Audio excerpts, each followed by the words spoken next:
Bem, Evangelho, Espiritismo e Esperanto. Por que deles necessitamos? Propõe-se uma tal questão, pura e simplesmente, com o fito de tentar dar-lhe resposta e com essas respostas mantermos-nos, melhor dizer assim, mantermos-nos em nossas posições relativamente a esses recursos.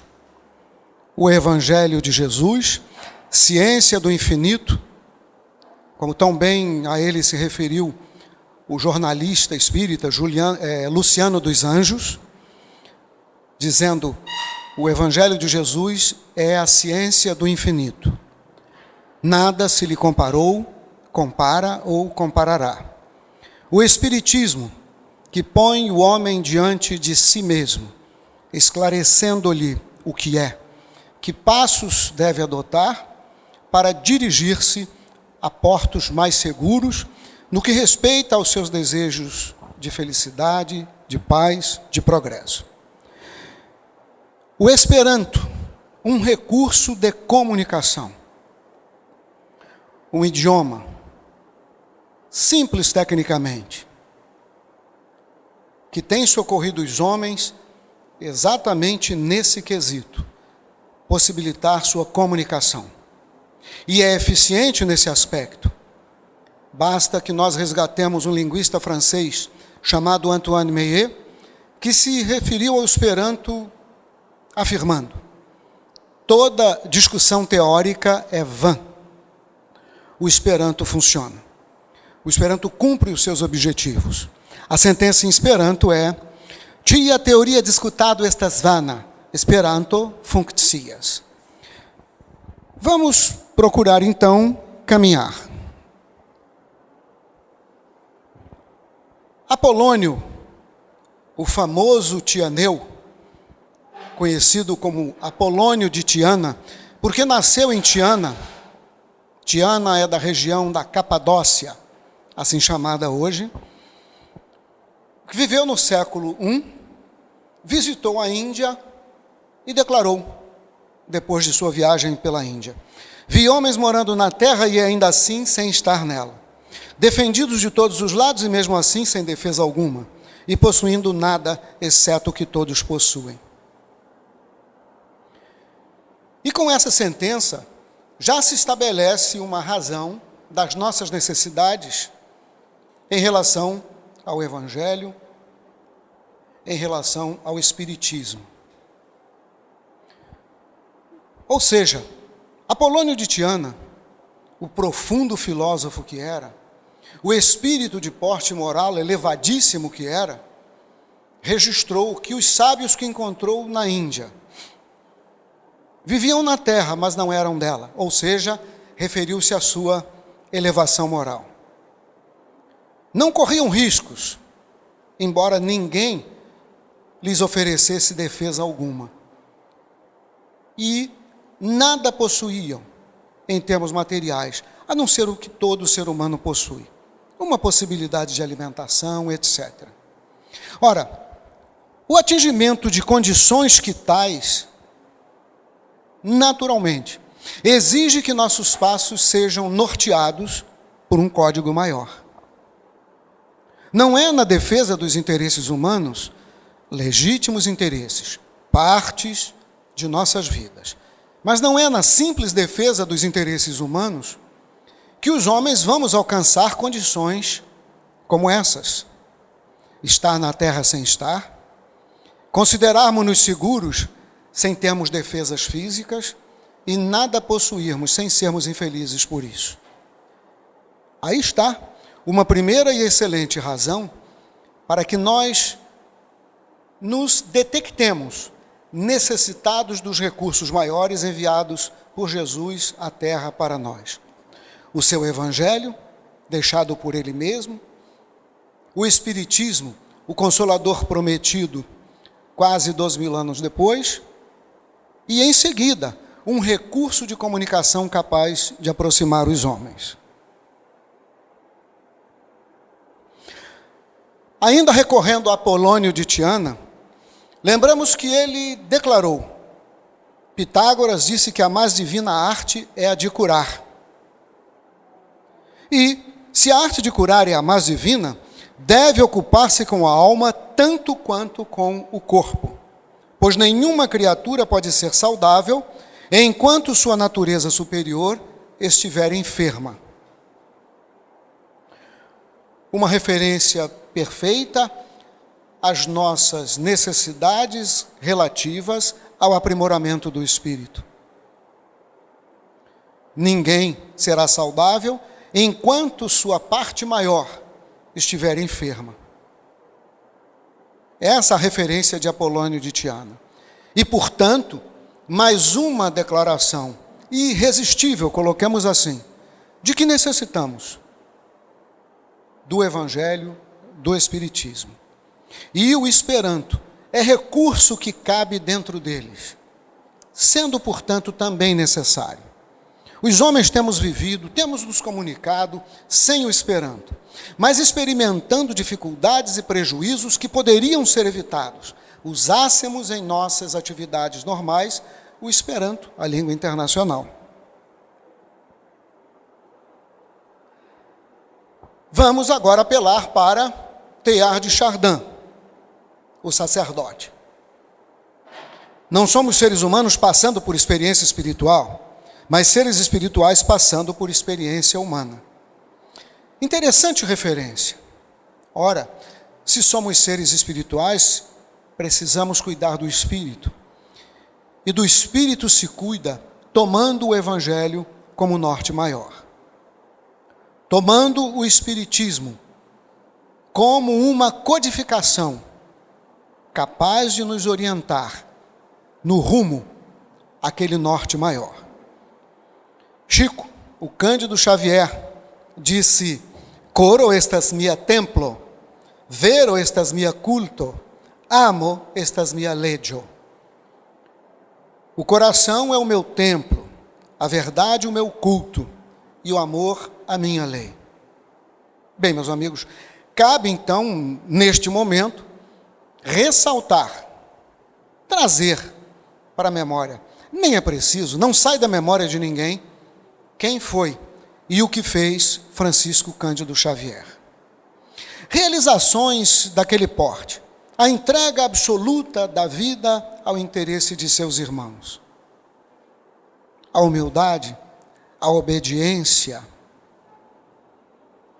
a capacidade de esquecer-se por completo dos próprios interesses, da própria vida, das próprias necessidades, para tornar ou ajudar seus irmãos a tornarem-se felizes. E com base em quê? Qual foi o seu código? Qual foi o seu rumo? Qual foi o seu regulamento? O seu regulamento não foi, é o Evangelho de Jesus. A ciência do infinito, aquela a qual nada se comparou, compara ou comparará, nas palavras de Luciano dos Anjos. Resgatamos novamente que são reais as nossas necessidades relativas ao Evangelho e ao Espiritismo. Ao Esperanto também, porque cabe neles, porque ajuda os seres humanos a aproximarem-se. Nesse aspecto, nós gostaríamos de lhes apresentar um exemplo. Estivemos, durante quase todo o mês de junho, no ano de 2011, na cidade japonesa de Kawasaki, em trabalho profissional. Perseguimos a oportunidade e acabamos conseguindo realizar os nossos intentos de fazer contato com os esperantistas de Kawasaki. Fomos até um grupo esperantista de Kawasaki. Nós estamos falando de um brasileiro que absolutamente nada conhece de japonês, e estamos falando de japoneses, aquele grupo que nada absolutamente conheciam naquela época de português. Nós nos sentamos, conversamos durante longo tempo. Os idosos se apresentaram na reunião em kimono. Necessário respeito às tradições. Os jovens um pouco mais soltos, porém também muito respeitosos e circunspectos, como são os japoneses. E conversamos longamente em Esperanto. Deixamos a sala, o pequeno clube de Esperanto e fomos jantar. Conversamos durante o jantar, trocamos impressões sobre alimentos, trocamos impressões sobre espiritismo, falando em Esperanto.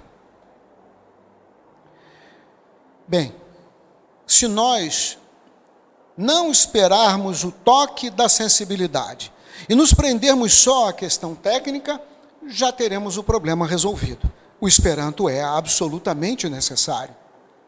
Eu, um brasileiro, um grupo de japoneses, conversamos livremente durante algumas horas em Esperanto. Recebemos também em nossa casa, no mesmo ano de 2011, disse ano passado, se não me engano ainda há pouco, mas não ano passado, em 2011. Também em 2011, recebemos em nossa casa um casal de russos, com os quais convivemos por uma semana. Passeamos um pouco, falando em Esperanto. Há 10 anos, uma senhora japonesa, que depois reencontramos em Kawasaki. Junko Oshima veio para o Congresso Mundial de Esperanto, que foi em Fortaleza, e desejando passear um pouco mais pelo Cone Sul, veio ao Rio e esteve hospedado em nossa casa também por uma semana. Também convivemos livremente, comemos juntos, passeamos, falando em Esperanto. Tais possibilidades de aproximação, se nos permitem, permite-nos afirmar que o Esperanto é perfeitamente encaixado no Espiritismo e no Evangelho de Jesus. Porque ambos têm entre seus objetivos socorrer o homem nos seus esforços de crescimento ético, moral e espiritual. Assim é o Esperanto, portanto, perfeitamente encaixado no Evangelho e no Espiritismo. Vamos apelar agora para Amit Goswami. Já perceberam, senhores, como os físicos da partícula nos tempos atuais estão se voltando para o espiritualismo? Fritjof Capra, autor de vários livros muito interessantes, O Tal da Física, As Conexões Ocultas. Fritjof Capra pegou um grão de areia na praia, olhou para ele e, como físico da partícula, lembrou-se de que naquele grão de areia havia uma multidão de átomos, cada um deles com uma nuvem de elétrons em sua eletrosfera, num turbilhão incessante. E concluiu ali, naquele instante, usando sua inteligência e sua sensibilidade, que um tal fenômeno não poderia ser, hipótese qualquer, obra do acaso. Passou a explorar a condição de espírito do ser humano. Escreveu diversos livros muito interessantes. E Amit Goswami, ele é PhD em física quântica e é um grande pensador. Goswami disse que Einstein afirmou não ser possível resolvermos nossos problemas ficando no mesmo estado de entendimento em que eles foram criados. Por gentileza, prendam especialmente suas atenções a essa sentença. Não podemos resolver os nossos problemas permanecendo no mesmo estado de entendimento em que aqueles problemas foram criados.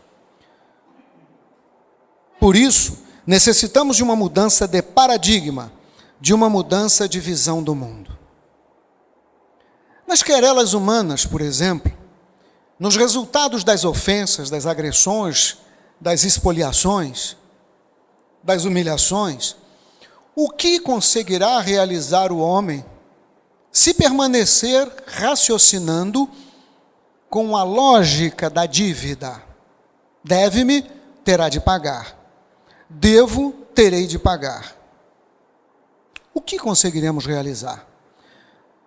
Provavelmente apenas aprofundarmos-nos mais no desconforto espiritual. Talvez, quem sabe, indo até o ódio. Necessário é, portanto, que para se resolver um problema, saia-se do ambiente, saia-se mentalmente do ambiente em que ele foi criado. Necessário é que se adote um outro código, uma outra postura. E no que respeita aos problemas humanos, aos anseios humanos de realizar a própria felicidade, por óbvio, os tais códigos diferentes, os tais ambientes diversos, aos quais nós nos devemos recolher para resolver tais problemas, é o Evangelho de Jesus, primacialmente. O Espiritismo como codificação dele entre os homens. E recursos como o Esperanto, que aproxima, que permite a conversa.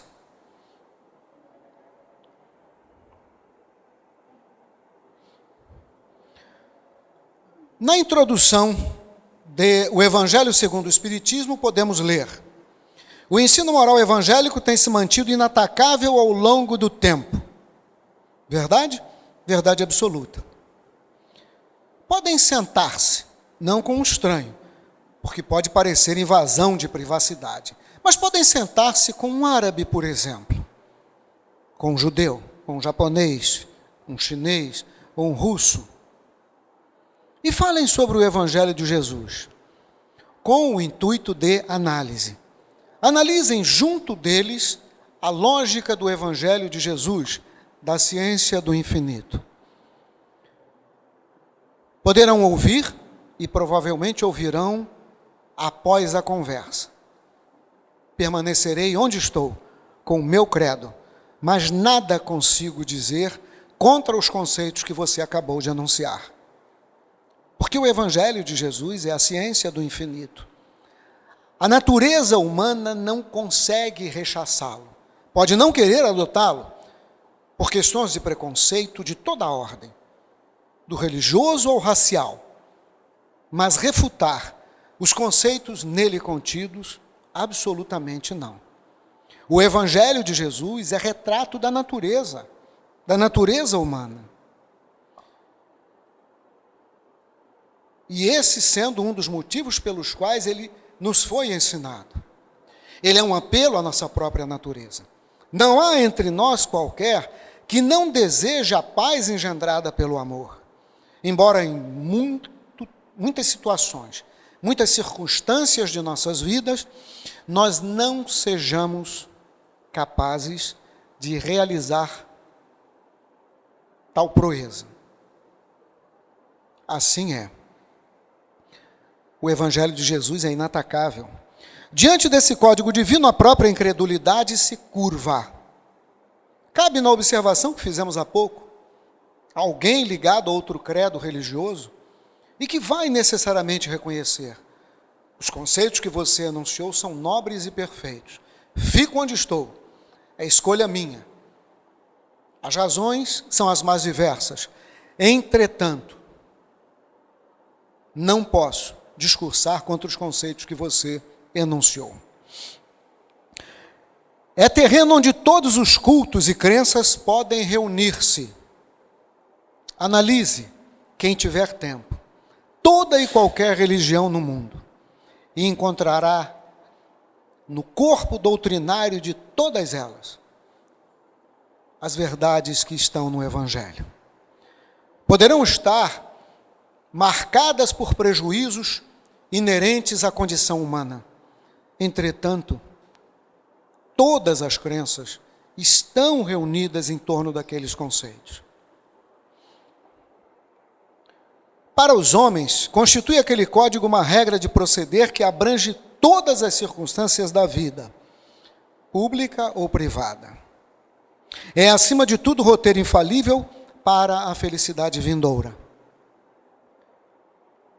Um dia, o profeta maior enunciou: eu sou o caminho, a verdade e a vida. Ninguém vai ao Pai senão por mim. As razões podem ser facilmente compreensíveis.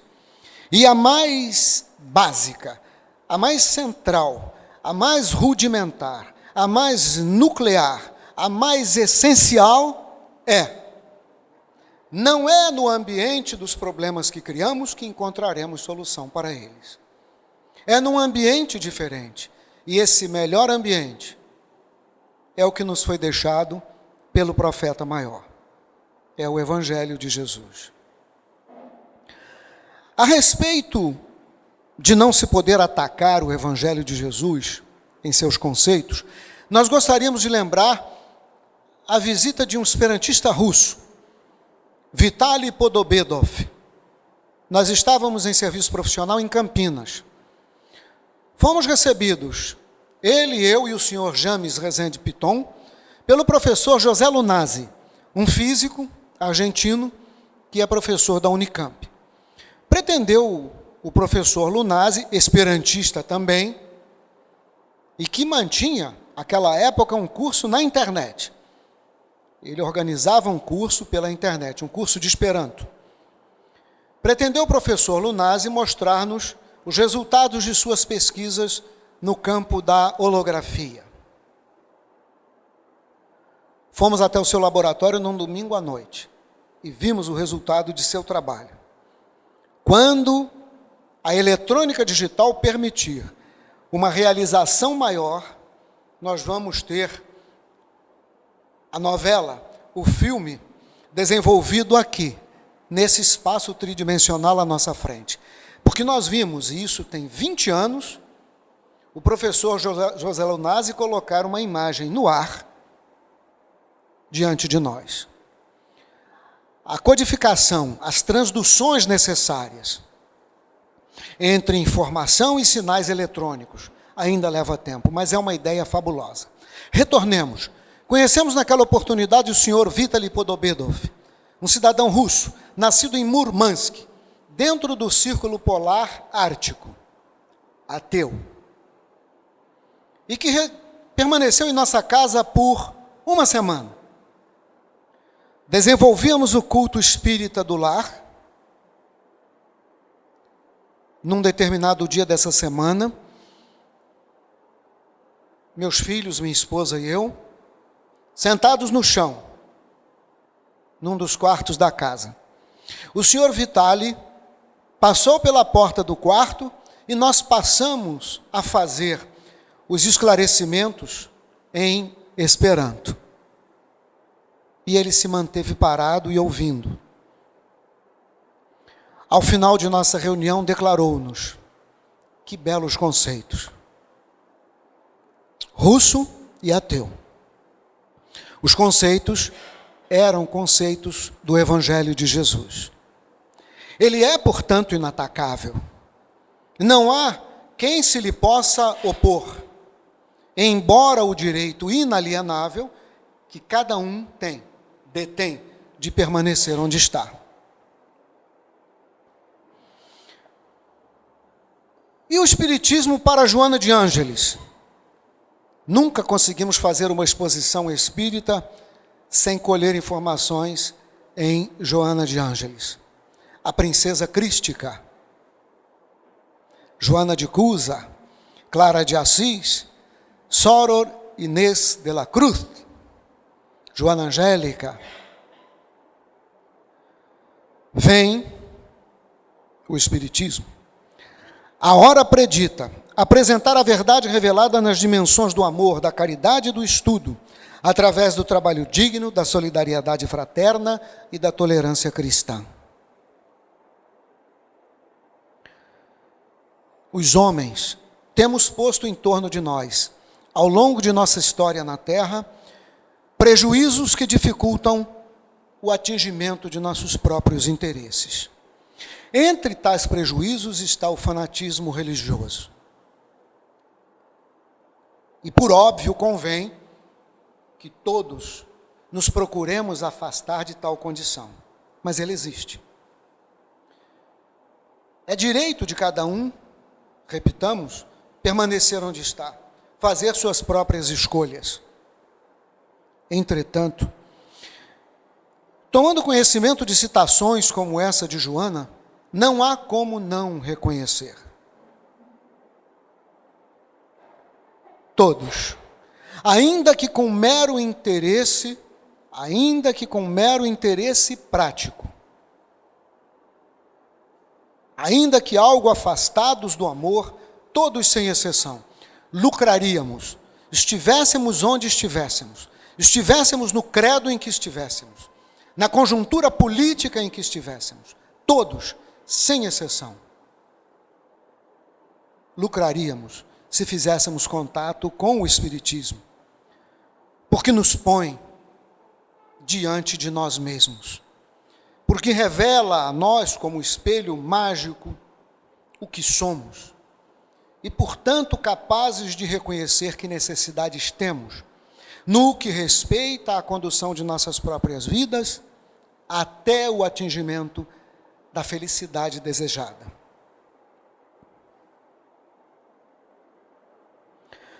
Joana também assevera que devemos estudar o Evangelho e vivê-lo, embora não consigamos marchar incorruptíveis. Essa sentença tem importância visceral para nós, para os nossos interesses. Quem aqui, ou quem, do outro lado da cortina eletrônica, ou quem, do outro lado da vida, quem não ouviu um dia alguém dizer: mantenho-me distante do Evangelho, porque não sou digno dele? Eis aqui a sentença de Joana. São exatamente aqueles que se julgam, não que não sejam. Todos somos. Não fôssemos dignos do Evangelho de Jesus, e Jesus não o teria trazido à terra. Mas mesmo aqueles que não se julgam dignos do Evangelho de Jesus, devem procurar abraçar-se a ele. Porque pelo menos a falha de hoje, tão esperada, tão provável no comportamento humano, estará sendo compensada pelo gesto fraterno e amoroso de amanhã. Tive hoje um gesto de impaciência no trânsito, envergonhei-me, mas amanhã entrarei numa casa de abrigo, num abrigo para crianças desvalidas, e deixarei lá uma contribuição material. Ou brincarei com as crianças, ou costurarei roupas das crianças, ou cozinharei para as crianças, ou contarei histórias para as crianças. Um dia, com certeza, nossa própria natureza preferirá este segundo passo. E nós estaremos ajustados a esse código de moral, a essa ciência do infinito. Embora não consigamos marchar incorruptíveis. O Evangelho não foi deixado no mundo por Jesus para deleite dos puros. Ele está no sangue dos puros. Ele foi deixado exatamente para o exercício dos que somos pequenos, dos que precisamos marchar e o fazemos com tanta dificuldade ainda.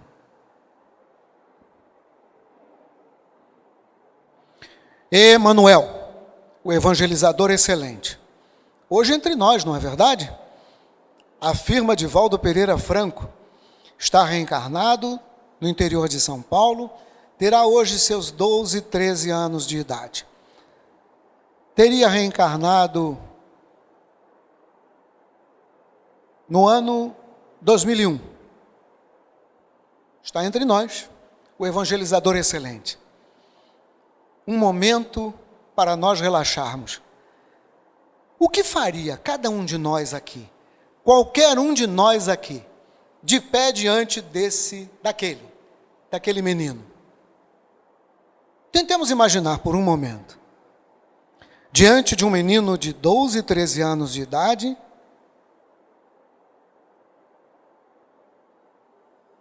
com a humildade instalada no sangue, mas com inteligência superior e com caminhada até níveis muito elevados. Imaginem um breve diálogo entre qualquer de nós e aquele menino. Imaginem, falássemos a ele alguma coisa sobre o Evangelho. Imaginem como seria a réplica, quais seriam as conjecturas. Nós certamente nos assustaríamos. Emanuel, o evangelizador excelente, está entre nós. Veste hoje a roupagem física, mais uma vez, a prol dos seus irmãos menores, a prol de nós, os tutelados de seu mestre maior, dos tutelados de Jesus. Seja bem-vindo, senador. Seja bem-vindo. E que nós saibamos ouvi-lo quando o Senhor começar a falar. É hoje um menino sob a guarda dos pais, certamente protegido dos perigos do mundo.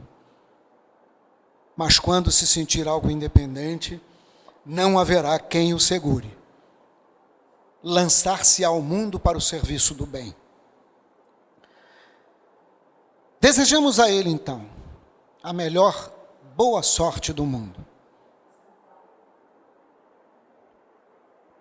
O Evangelho de Jesus lembra-nos que há maior alegria em dar que em receber. Conceitos tão simples, mas que nos levam com tanta eficiência à verdade que pretendemos resgatar aqui hoje, conhecida de todos nós, mas que pretendemos resgatar nesta breve reunião de estudo. Mais alegria em dar que em receber. Que passo imenso terá dado o ser humano quando assim considerar de fato. Não podemos marchar incorruptíveis, reconheceu Joana. Entretanto, já experimentamos doar uma boa palavra, um bom conselho. Um profissional de engenharia recebendo uma adolescente em sua casa e detendo-se junto a ela por horas, dando-lhe explicações sobre física e matemática para um concurso que chegará em breve. Nós já experimentamos doar, é verdade, embora não o possamos ainda fazer com a largueza recomendada por Jesus. Mas todos já experimentamos doar. Todos. Já paramos um pouco em nosso dia comum para falar de nós mesmos, para falar de nós espíritos. Todos já nos emocionamos com uma boa notícia. Todos já nos horrorizamos com as notícias tristes que atingem os nossos olhos e ouvidos nos dias de hoje. Não podemos marchar incorruptíveis ainda, mas podemos fazer o que está ao nosso alcance. Ora, para que nós consigamos realizar ideais de tal monta, com maior largueza, convém sempre lembrar, o norte maior é o Evangelho de Jesus. É o Espiritismo depois dele, é o Esperanto também, incluído neles. Sobre o Espiritismo, Emanuel observa que, em sua feição de cristianismo redivivo, tem papel muito mais alto que o de simples campo para novas observações técnicas da ciência instável do mundo. O intercâmbio dos dois mundos, visível e invisível, de maneira direta, objetiva reajustamento sentimental, para que a luz divina se manifeste nas relações comuns dos homens. Fechando perfeitamente com a sentença de Einstein, lembram?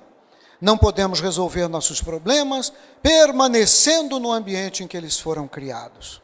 Aí está. Não é um campo para as simples cogitações da ciência.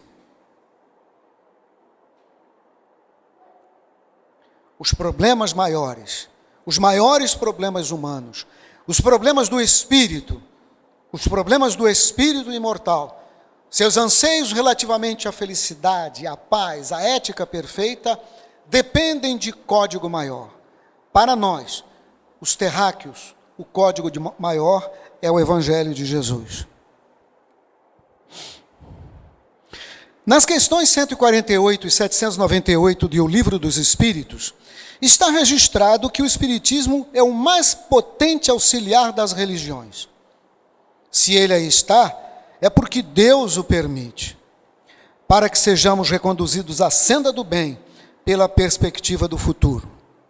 Tornar-se-á a crença geral e marcará nova era na história da humanidade, porque está em a natureza.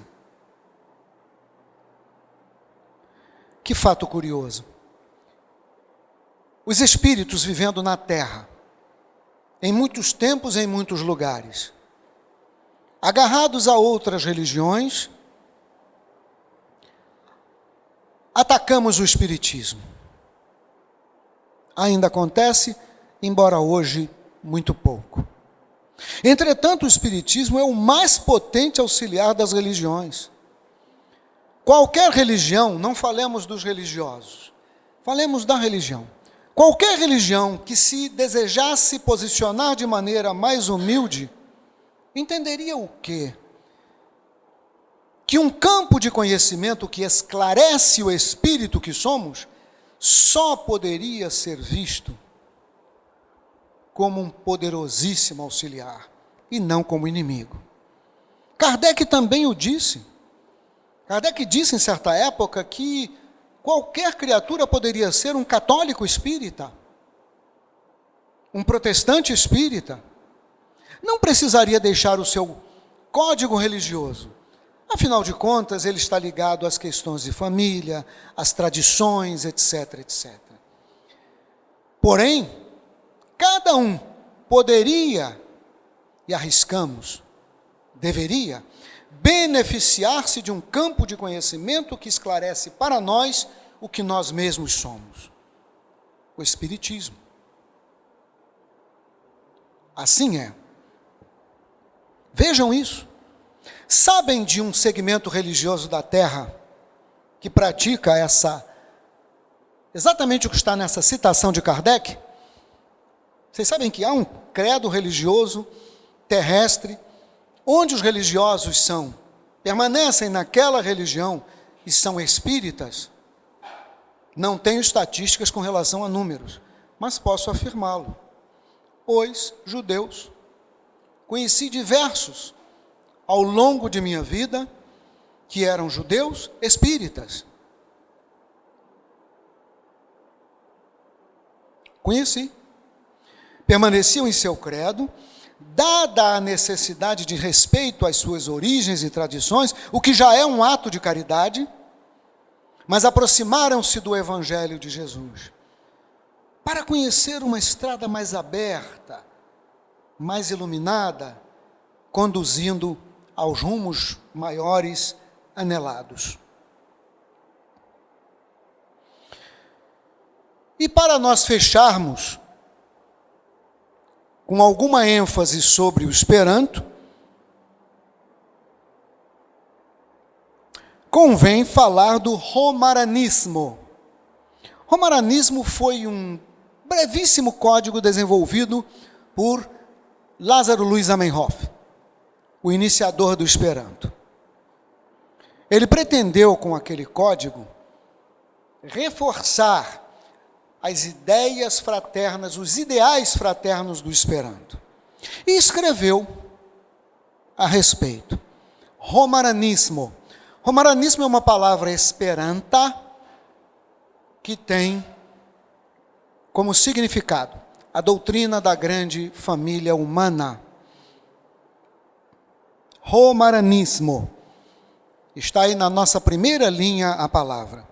O seu O final deve-se ao fato de que é um substantivo. Os nomes em Esperanto terminam por O. O sufixo ISM é um sufixo do Esperanto que significa o mesmo que significa o ismo da língua portuguesa. A doutrina. O sufixo AR significa coletivo.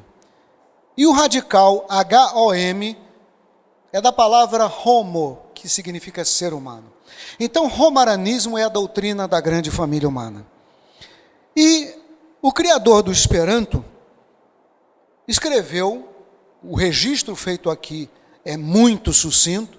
Se alguém desejar conhecer o romaranismo, leia sobre ele em livros. Aqui nós recolhemos uma ideia central em cada tópico, nada mais.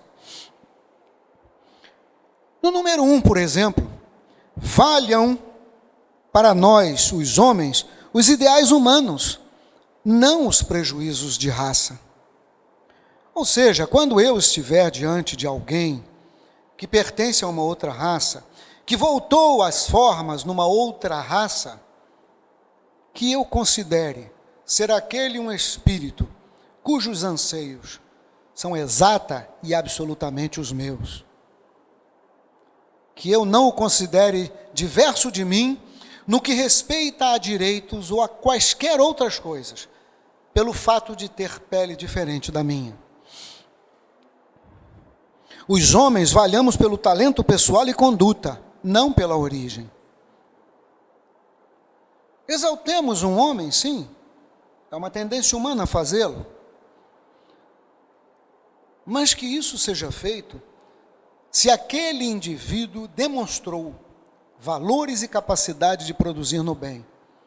Não porque sua pele é negra e eu também sou negro. Não porque ele é louro e eu também sou louro. Mas que os homens, tenhamos nosso valor reconhecido pelo nosso caráter e pela nossa inteligência.